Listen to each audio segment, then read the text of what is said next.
This abnormality was encountered on upper endoscopy of this 35-year-old female who complained of epigastric pain and dyspepsia. This worm is Ascaris lumbricoides, the most common of the intestinal nematodes, measuring 15 to 35 cm in length. When ingested, unfertilized eggs are not infective. Fertile eggs embryonate and become infective after 18 days to several weeks. Once swallowed, the larvae hatch and invade the intestinal mucosa and are carried to the lungs via portal and systemic circulation.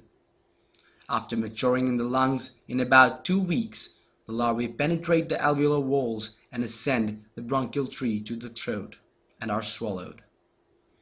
They develop into adult worms in the small intestine and reside there for 6 to 24 months.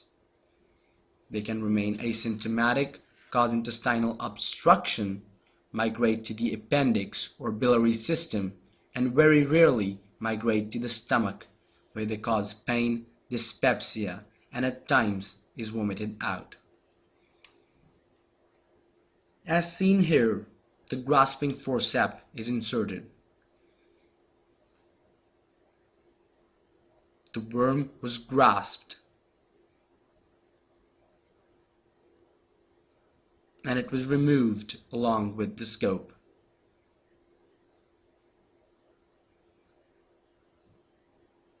The length of the worm was 25 cm. The patient was advised a single dose of 500 mg mebendazole and stool examination for the presence of ova.